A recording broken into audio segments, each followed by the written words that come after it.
Hello students, मेरा नाम है गौरव और आप देख रहे हैं हमारा चैनल नागपाल एकेडमी। आज मैं नेक्स्ट वीडियो लेके आया हूँ लीनियर अलजेब्रा की, वेक्टर स्पेस की लीनियर स्पैन एंड बेसिस।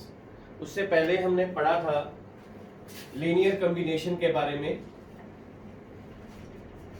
कि लीनियर कॉम्बिनेशन क्या होता है, कि एक वेक्टर u को v1, v2, v3 up to vn के लीनियर कॉम्बिनेशन के रूप में लिख सकते हैं। कि एक वेक्टर u को v1, v2, v3 up to vn के लीनियर कॉम्बिनेशन के रूप में लिख सकते हैं। कब लिख सकते हैं? जब u is equal to a1 v1 plus a2 v2 up to an vn लिखा जाएगा, जहां पर v1, v2, v3 से लेकर vn ये वेक्टर स्पेस को बिलोंग करते हैं और a1, a2, a3 से लेकर an ये फील्ड को बिलोंग करते हैं। तो जब ऐसा होता है तो ये लीनियर कॉम्बिनेशन के रूप में लिखा जा सकता है। इसमें ये जो u है ये भी वेक्टर स्पेस को बिलोंग करता है और इसकी जो वैल्यू होती है वो डिफाइन होती है, मतलब कुछ ना कुछ देर की होती है। लेकिन एक होता है लीनियर स्पैन। लीनियर स्पैन क्या होता है कि एक वेक्टर u को ही v1, v2, v3 up to vn के लीनियर स्पैन के रूप में लिखा जा सकता है।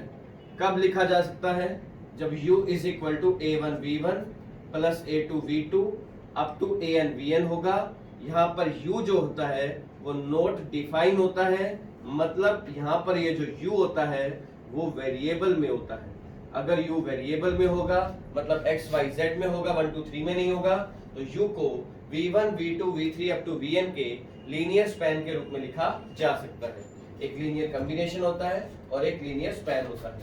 नेक्स्ट आगे बारी आती है, हमें कहता है कि प्रूव दैट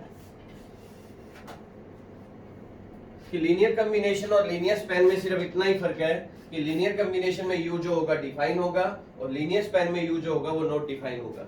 जैसे एक क्वेश्चन है, हमें कहता है कि शो दैट द सेट्स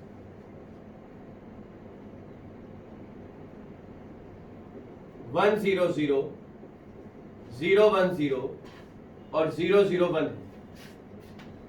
कहता है विच is a subset of v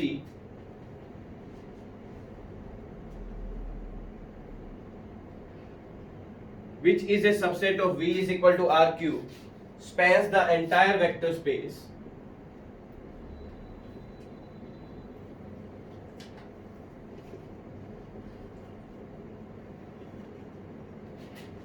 and linear span is equal to v के इक्वल होगा। ये हमने प्रूव करना है। अब हमें यहाँ पर v1, v2, v3 दिए हुए हैं, u नॉट डिफाइन है, तो हम क्या करेंगे? हम कहेंगे लेट एक u ले लेंगे जो x y z है, ये वेक्टर स्पेस को बिलोंग करता है। हम सबसे पहले ये लेके चल पड़ेंगे कि u लेके चल पड़ेंगे x y z जो वेक्टर स्पेस को बिलोंग करता है। अब इस u को इन तीनों के लीनियर कॉम्बिनेशन के रूप में लिखेंगे। u is equal to a into में 1 0 0 प्लस b इंटू में 0 1 0 प्लस c इंटू में 0 0 1 लिखेंगे। u का मतलब है यहाँ पर x y z is equal to a into में 1 0 0 प्लस b इंटू में 0 1 0 प्लस c इंटू में 0 0 1 लिखेंगे। एलिमेंट्स कंपेयर करेंगे x y और z, यहाँ पर वैल्यूज लिख देंगे a b और c। एलिमेंट्स कंपेयर करेंगे तो a की वैल्यू x, b की वैल्यू y और c की वैल्यू z आ जाएगी। अब a b c की वैल्यू जो है वो x y z में आ गई है और ये जो x y z है पहले बिलोंग कर रहा है वेक्टर स्पेस को और बाद में ये जो x y z है ये बिलोंग कर रहा है लीनियर स्पैन को।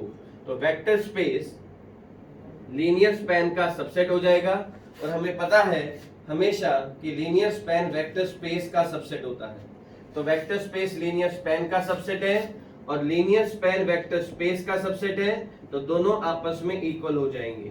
हमें यही प्रूव करना था कि लीनियर स्पैन वेक्टर स्पेस के इक्वल होगा। सबसे पहले हमें यही करना है कि तीन वेक्टर दे रखे हैं v1, v2, v3। u एक ऐसा लेंगे x y z जो वेक्टर स्पेस को बिलोंग करता है। u को v1, v2, v3 के लीनियर कॉम्बिनेशन के रूप में ही लिखना है।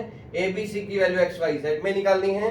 फिर हमने ये कहना है कि x y z पहले तो वेक्टर स्पेस को बिलोंग करता था, अब लीनियर स्पैन को बिलोंग करता है, तो वेक्टर स्पेस लीनियर स्पैन का सबसेट। लेकिन हमें पता है जो भी आइटम लेते हैं, जो भी वैल्यूज लेते हैं वो वेक्टर स्पेस में से लेते हैं, इसलिए लीनियर स्पैन वेक्टर स्पेस का सबसेट होगा। तो इन दोनों से हमें क्या मिलेगा? By 1 and 2 linear span vector space का सबसेट इक्वल हो जाएंगे, हेंस प्रूव्ड हो जाएगा ये क्वेश्चन। नेक्स्ट अगला क्वेश्चन आता है, हमें कहता है अगला एक सेट दे रखा है यहाँ पर भी S एक सेट दे रखा है 1 2 3 0 1 2 0 0 1 दे रखा है और हमें प्रूव करना है कि वेक्टर स्पेस लीनियर स्पैन के इक्वल होगा। अब वेक्टर स्पेस को लीनियर स्पैन के इक्वल कैसे प्रूव करना है? यहाँ पर भी हम u लेके चलेंगे x y z और u को इन तीनों के लीनियर कॉम्बिनेशन के रूप में लिखेंगे x y z is equal to a into में फर्स्ट वेक्टर, b इंटू में सेकेंड वेक्टर और c इंटू में थर्ड वेक्टर ले लेंगे, ऐसे ले लेंगे। अब एलिमेंट्स कंपेयर करेंगे तो x इज इक्वल टू आ जाएगा a और y इज इक्वल टू आ जाएगा 2a प्लस b और z इज इक्वल टू आ जाएगा 3a plus 2b plus c। a की वैल्यू x यहाँ पर पुट करेंगे तो b की वैल्यू आ जाएगी y माइनस 2x। a और b की वैल्यू यहाँ पर पुट करेंगे तो a की जगह रखेंगे हम x, b की जगह रखेंगे हम y माइनस 2x और c की जगह हमें वैल्यू निकालनी है। तो इसको सोल्व करेंगे तो z is equal to 3x plus 2y minus 4x plus c और c की वैल्यू आ जाएगी z 3x में से 4x किया minus x plus x minus 2y आ जाएगी। अब यहाँ पर a b c की वैल्यू x y z में निकाल ली हमने, तो हमने ये कहा कि a b c की वैल्यू x y z में निकाली, वो यहाँ पर पुट करेंगे तो वैल्यू आएगी x y z is equal to a की वैल्यू आई है x तो यहाँ पर x रख देंगे x इंटू में 1 2 3, b की वैल्यू y माइनस 2x रख देंगे हम यहाँ पर 0 1 2 और c की वैल्यू रख देंगे z plus x minus 2y और 0 0 1 रख देंगे। तो हमने यहाँ से देखा कि x y z जो है वो पहले वेक्टर स्पेस को बिलोंग कर रहा था और अब x y z जो है वो बिलोंग कर रहा है लीनियर स्पैन को। तो वेक्टर स्पेस सबसेट हो जाएगा लीनियर स्पैन का, लीनियर स्पैन सबसेट है वेक्टर स्पेस का, तो दोनों आपस में इक्वल हो जाएंगे, हेंस प्रूव्ड हो जाएगा। तो ये था हमारा लीनियर स्पैन के बारे में। इसके अलावा और कुछ क्वेश्चन करते हैं हम, इसके बारे में समझते हैं। और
नेक्स्ट अगला क्वेश्चन आता है, हमें कहता है एस सेट दे रखा है 1 और iota which is a subset of C.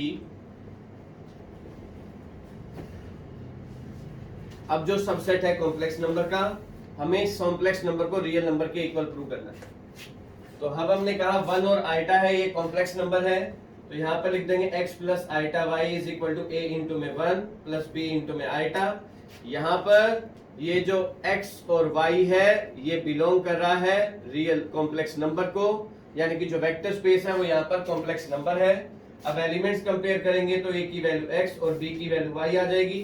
अब यहाँ पर ये जो x और y है वो बिलोंग करेगा लीनियर स्पैन को, तो इसका मतलब है कि कॉम्प्लेक्स नंबर सबसेट हो जाएगा लीनियर स्पैन का, लेकिन लीनियर स्पैन सबसेट है कॉम्प्लेक्स नंबर का, तो दोनों आपस में इक्वल हो जाएंगे। इसका मतलब है ये जो लीनियर स्पैन है ये क्या है, रियल नंबर का सेट है। a और b जो है वो रियल नंबर को बिलोंग कर रहे थे, तो कॉम्प्लेक्स नंबर जो है वो रियल नंबर के इक्वल हो जाएगा। जैसे एक क्वेश्चन और है, हमें कहता है कि ये s एक सेट दे रखा है x x square plus 1 x cube minus 1 और हमें प्रूव करना है कि क्या 3x cube plus 2x belong करता है एस को या नहीं करता। हमें ये देखना है कि क्या 3x³ + 2x इस s को बिलोंग कर रहा है या नहीं कर रहा। तो उसके लिए हम कहेंगे 3x³ + 2x = a इंटू में x प्लस b इंटू में x² + 1 प्लस c इंटू में x³ - 1 करेंगे। कोफिशिएंट कंपेयर करेंगे। x³ का कोफिशिएंट यहाँ पर है 3 और यहाँ पर x³ का कोफिशिएंट है c। अब x² का कोफिशिएंट कंपेयर करेंगे, यहाँ पर है 0 और यहाँ पर x² का कोफिशिएंट है b। x का कोफिशिएंट कंपेयर करेंगे, x का कोफिशिएंट यहाँ पर है 2 और यहाँ पर x का कोफिशिएंट है a। तो ये वैल्यूज आ जाएंगी हमारे पास, c की वैल्यू आ जाएगी, b की वैल्यू आ जाएगी और a की वैल्यू आ जाएगी। और ये तीनों वैल्यू उठाकर यहाँ पर हम पुट करके देखेंगे। तो देखा हमने 3x³ + 2x = a की जगह तो रख दिया हमने 2, b की जगह रख दिया हमने 0 और c की जगह हमने 3 रख दिया। और फिर हमने देखा कि क्या ये आपस में इक्वल है या नहीं। तो 3x³ + 2x = यहाँ से आया 2x प्लस 3x³ - 3 आ रहा है, यहाँ पर 3 एक्स्ट्रा आ रहा है, यहाँ पर 3 एक्स्ट्रा आ रहा है। अगर 3 एक्स्ट्रा आ रहा है इसका मतलब ये है कि 3x³ + 2x वो s को बिलोंग नहीं कर रहा। लेकिन अगर ये दोनों आपस में इक्वल आ जाते तो हम ये कहते हैं कि ये इसको बिलोंग कर रहा है। नेक्स्ट एक क्वेश्चन और आता है, हमें कहते हैं एक सेट दे रखा है, u की वैल्यू दे रखी है 1 2 -1, v दे रखा है हमें 2 - 3 2, w दे रखा है हमें 4 1 3 और t दे रखा है हमें -3 1 2, ये दे रखा है। और हमें कैसा प्रूव करना है कि uv का जनरेटर wt के जनरेटर के इक्वल नहीं है। तो uv का जनरेटर wt के जनरेटर के इक्वल नहीं है, प्रूव करना है। तो हम कहेंगे मान लो uv का जनरेटर wt के जनरेटर के इक्वल है, यानी कि मान लिया कि uv का लीनियर कॉम्बिनेशन wt के लीनियर कॉम्बिनेशन के इक्वल है। मतलब हमने ये मान लिया कि a इंटू में 1 2 -1 प्लस b इंटू में 2 - 3 2 इक्वल है c इंटू में 4 1 3 प्लस d इंटू में -3 1 2 के इक्वल है। एलिमेंट्स कंपेयर करेंगे अब हम, तो इनको कंपेयर किया तो आया a + 2b 2a - 3b और -a + 2b आया। इनको कंपेयर किया तो आया 4c - 3d c + d 3c + 2d आया। अब एलिमेंट्स कंपेयर करेंगे हम, यहाँ से a + 2b = 4c - 3d 2a - 3b = c + d लिखा और यहाँ से -a + 2b = 3c + 2d लिखा। हमने क्या करना है, इन दोनों इक्वेशन को सोल्व करके a और b की वैल्यू c और d में निकालनी है। वो a और b की वैल्यू जो c और d में आएगी वो उठा के यहाँ पे पुट करनी है। अगर ये वैल्यू 3c + 2d के इक्वल आ जाती है तो ये आपस में इक्वल हो जाएंगे, अगर इक्वल नहीं आती है तो ये आपस में इक्वल नहीं होंगे। फॉर एग्जांपल इसकी 2 से मल्टीप्लाई करते हैं। अब हम करो 2a + 4b = 8c - 6d आ जाएगा। साइन हमने चेंज कर दिए। -7b = -7c + 7d आ जाएगा, -7 से कट जाएगा, b = c - d आ जाएगा। b की वैल्यू c - d यहाँ रखेंगे तो a + 2c - 2d = 4c - 3d। तो a = आ जाएगा 4c में से 2c गया 2c -3d + 2d आ जाएगा, -3d + 2d आ जाएगा -d। अब a की वैल्यू आ गई है और b की वैल्यू आ गई है, ये वैल्यू उठाकर यहाँ पे रखेंगे तो -2c + d + 2c - 2d करा तो कैंसिल हो गया, यहाँ से -d बच रहा है, लेकिन ये वैल्यू है 3c + 2d।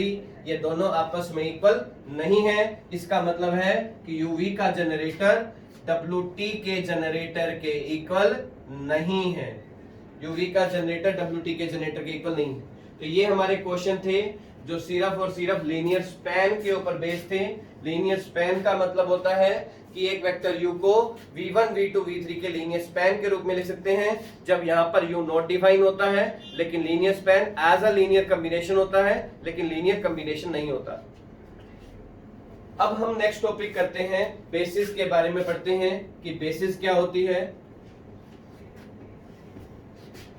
और बेसिस के अंदर भी मैंने 4 टॉपिक बना रखे हैं कि बेसिस के भी 4 पार्ट होते हैं, कि बेसिस को समझने के लिए 4 टॉपिक्स आते हैं। और पेपर में जो क्वेश्चन आता है वो linear combination, linear independent, linear dependent और लीनियर स्पैन में से कोई एक पार्ट आता है और एक पार्ट बेसिस का आता है।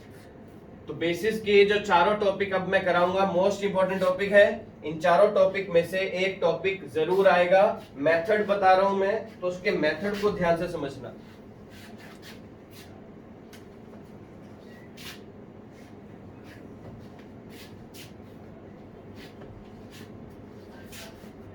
Basis method number 1।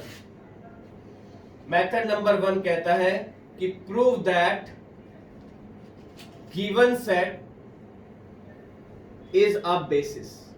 पहला मेथड है ये कि prove that given set is a basis, कि कोई गिवन में सेट है उसको बेसिस प्रूव करना हो, तो अगर गिवन में सेट है उसको बेसिस प्रूव करना हो तो सिर्फ दो प्रॉपर्टी सेटिस्फाई करवानी होती है। पहली लीनियर इंडिपेंडेंट और दूसरी लीनियर स्पैन।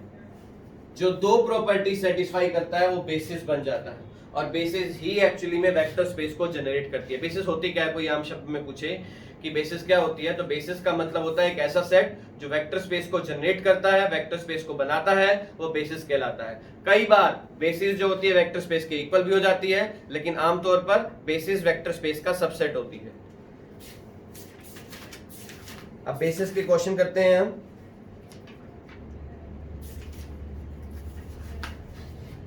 एक क्वेश्चन लेते हैं हम कि prove that 1 0 0 0 1 0 0 0 1 is a basis. इसको बेसिस प्रूव करना है कि ये सेट गिवन में जो सेट है वो बेसिस कब होगा।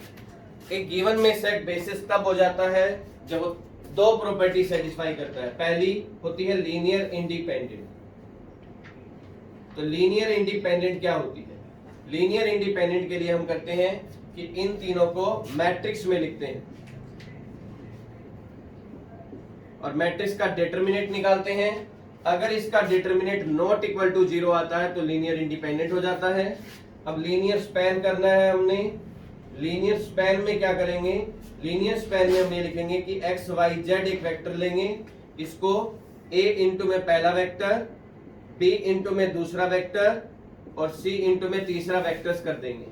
एलिमेंट्स कंपेयर करेंगे, x is equal to a आ जाएगा और y इज इक्वल टू आ जाएगा b और z इज इक्वल टू आ जाएगा c। a b c की वैल्यू x y z में लिखेंगे, अभी हमने सीखा ही है लीनियर स्पैन में। तो ये x y z is equal to x into में फर्स्ट वेक्टर, y इंटू में second vector and z into में थर्ड वेक्टर कर दिया। तो ये लीनियर इंडिपेंडेंट भी हो गया और लीनियर स्पैन भी हो गया, दोनों प्रॉपर्टी सेटिस्फाई हो रही हैं, hence this set is a basis. ये पहला मेथड है हमारा। लीनियर इंडिपेंडेंट आप कर चुके हो पिछली वीडियो में, लीनियर स्पैन हमने कराई है। तो कभी भी किसी सेट को बेसिस प्रूव करना हो तो हमें हमेशा इन दो प्रॉपर्टीज को सेटिस्फाई कर देना है, लीनियर इंडिपेंडेंट और लीनियर स्पैन। ये मेथड नंबर 1 था हमारा। अब मेथड नंबर 2 पे आते हैं। मेथड नंबर 2 क्या कहता है? मेथड नंबर 2 कहता है कि find the coordinates relative to the basis. हमें कोऑर्डिनेट्स निकालने हैं रिलेटिव टू द बेसिस में, वो कैसे निकालते हैं? Find the coordinates relative to the basis.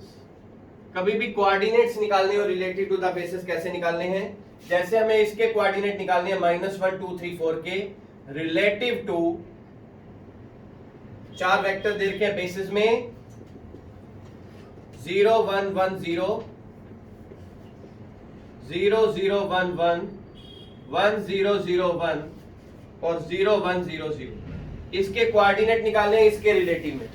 तो कोऑर्डिनेट निकालने हो रिलेटिव टू द बेसिस का मतलब है कि इस वेक्टर को बाकी सभी के लीनियर कॉम्बिनेशन के रूप में लिखना है।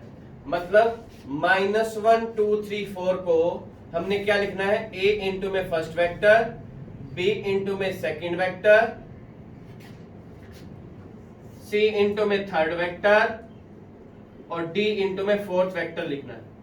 अब एलिमेंट्स कंपेयर करेंगे तो यहां से -1 इज इक्वल टू आ जाएगा c, 2 इज इक्वल टू आ जाएगा a प्लस d और 3 इज इक्वल टू आ जाएगा a प्लस b और 4 इज इक्वल टू आ जाएगा b प्लस c। तो इधर से हम इनको सोल्व करेंगे तो यहां से a की, b की, c की, d की वैल्यू आ जाएगी। हमारे पास a की वैल्यू आ जाएगी -2, b की वैल्यू आ जाएगी 5, c की वैल्यू आ जाएगी -1 और d की वैल्यू आ जाएगी 4। ये जो a b c d आए हैं ये क्या है, कोऑर्डिनेट्स हैं। किसके कोऑर्डिनेट्स हैं, इस रिलेटिव टू द बेसिस के कोऑर्डिनेट है। आई होप आपको समझ में आ रहा होगा। तो पहला जो टॉपिक है वो क्या था कि prove that given set A basis. अगर किसी सेट को बेसिस प्रूव करना हो तो दो प्रॉपर्टी सेटिस्फाई करनी है, लीनियर इंडिपेंडेंट और लीनियर स्पैन, लीनियर इंडिपेंडेंट और लीनियर स्पैन। दूसरे में टॉपिक में क्या है कि कोऑर्डिनेट्स निकालने हैं रिलेटेड टू द बेसिस, तो एक वेक्टर को बाकी सभी बेसिस के लीनियर कॉम्बिनेशन के रूप में लिख देना है। थर्ड टॉपिक आता है determine A basis. What is the meaning of determine A basis? Determine A basis का मतलब है कि हमें एक जो सेट दे रखा है वो बेसिस नहीं है, उस सेट में से हमें बेसिस छांटनी है। मतलब हमें एक ऐसा सेट बनाना है उसमें से कि जो ऑलरेडी लीनियर इंडिपेंडेंट और लीनियर स्पैन हो। तो ये सेट अब हमें जो गिवन में दे रखा होगा वो सेट बेसिस नहीं है, हमें सिर्फ ऐसे एक सेट दे रखा है -3 1 2 0 1 3 2 1 0 और 1 1 1 दे रखा है। हमें ये जो गिवन में सेट दे रखा है ये सेट बेसिस नहीं है, हमें इसके अंदर से बेसिस छांटनी है। तो अगर हमें इस सेट में से बेसिस छांटनी हो तो डिटरमाइन बेसिस करने का सिर्फ एकमात्र तरीका है। बुक में दो मेथड दे रखे हैं, दोनों को अलग अलग तरीके से कर रखा है। आपको सिर्फ ये मेथड फॉलो करना है मेरे वाला, कि आपको क्या करना है, इन चारों को उठाकर एक मैट्रिक्स में लिख देना है। तो मैट्रिक्स में इस तरह से लिखना है कि पहले ऊपर 1 1 1 हो, बाकी कुछ मर्जी लिख दो, 0 1 3 -3 1 2 2 1 0 लिख दिया हमने। अब इसके ऊपर ऑपरेशन लगा लगा के डायगोनल से नीचे वाले एलिमेंट 0 बनाने हैं, मतलब इसको रो इकोलोन फॉर्म में लिखना है। रो इकोलोन फॉर्म का मतलब होता है रो ऑपरेशन लगा के डायगोनल से नीचे वाले एलिमेंट 0 बनाना। तो रो ऑपरेशन लगा के जब हमने डायगोनल से नीचे वाले एलिमेंट 0 बनाए तो हमारे पास ये बन जाएगा। तो जब डायगोनल से नीचे वाले एलिमेंट 0 बन गए, नॉन जीरो रोज हमारे पास है 3। अगर 3 है तो इसकी जो डायमेंशन है बेसिस की वो होगी 3। बेसिस की डायमेंशन का मतलब होता है non zero vectors in a basis. Non zero vector एक ये है, एक ये है और एक ये है। तो हमारी बेसिस जो बनी वो हमारी बेसिस बन गई 1 1 1 0 1 3 और 0 0 1। ये हमारी बेसिस बन गई है, क्योंकि ये सेट ऑलरेडी लीनियर इंडिपेंडेंट और लीनियर स्पैन है। इसको लीनियर इंडिपेंडेंट लीनियर स्पैन करने की जरूरत नहीं है। क्यों? क्योंकि देखिए 3 बाय 3 की मैट्रिक्स है ये, इसका डिटरमिनेंट निकालेंगे तो 1 आएगा, नॉट इक्वल टू 0 है तो लीनियर इंडिपेंडेंट है। और कभी भी किसी मैट्रिक्स में डायगोनल से नीचे वाले एलिमेंट 0 हो तो वो ऑलरेडी लीनियर स्पैन होती है। तो बेसिस ऑलरेडी है ये, इसको प्रूव करने की जरूरत नहीं है। अगर कुछ बच्चे इसको प्रूव करना चाहें कि linear independent linear span prove करना चाहें तो हो जाएगा, लेकिन हमें करने की जरूरत नहीं है। आपको क्या करना है, इन चारों वेक्टर को उठा के मैट्रिक्स में लिखना है, ऑपरेशन लगाने, डायगोनल से नीचे वाले एलिमेंट 0 बनाने हैं। तो जितनी नॉन जीरो रोज होंगी उतनी उसकी डायमेंशन हो जाएगी। ये है हमारा मेथड नंबर 3। बेसिस में या तो क्वेश्चन पुटअप होगा कि prove that given set is a basis, या सेकंड टॉपिक आएगा find the coordinate related to the basis या determine a basis, and fourth and last topic है extend the basis. Extend the basis कैसे करते हैं हम समझते हैं आज। एक्सटेंड द बेसिस हमारा लास्ट टॉपिक आज का।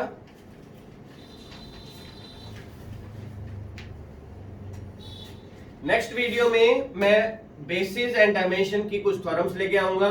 वो थ्योरम्स मोस्ट इंपॉर्टेंट है, और लेके आऊंगा मैं बेसिस के अंदर डायमेंशन, डायमेंशन के बेस पे क्वेश्चन भी लेके आऊंगा। तो आज का हमारा लास्ट टॉपिक है एक्सटेंड द बेसिस। बेसिस को एक्सटेंड कैसे किया जाता है।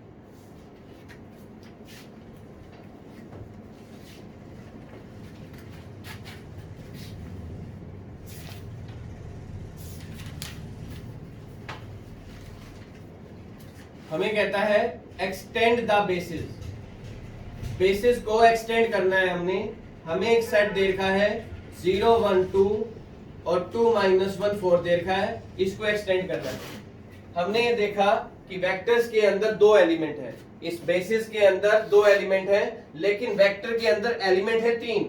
टोटल वेक्टर्स है 2, लेकिन वेक्टर के अंदर एलिमेंट है 3। तो जितने वेक्टर के अंदर एलिमेंट हो उतने मिनिमम नंबर ऑफ वेक्टर्स होने चाहिए। तो हमारे पास एक स्टैंडर्ड बेसिस होती है। स्टैंडर्ड बेसिस होते हैं 3 वेक्टर के लिए 1 0 0 0 1 0 0 0 1। तो इनमें से कोई एक हम उधार ले लेते हैं।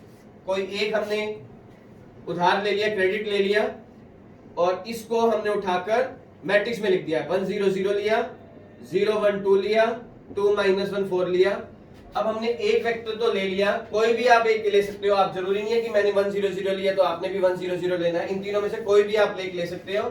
और अब इसके ऊपर ऑपरेशन लगा के डायगोनल से नीचे वाले एलिमेंट 0 बनाने हैं। जैसे R2 में लिख दिया R2 - 2R1, I am sorry R3 में लिख दिया R3 - 2R1, तो 1 0 0 0 1 2, 2 में से 2 गया 0 -1 एंड 4।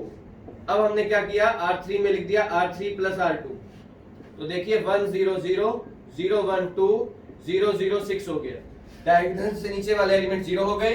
अब डायगोनल से नीचे वाले एलिमेंट 0 हो गए और नॉन जीरो रोज जो है वो कितनी है, 3 है, तो इसकी जो डायमेंशन है वो 3 हो जाएगी।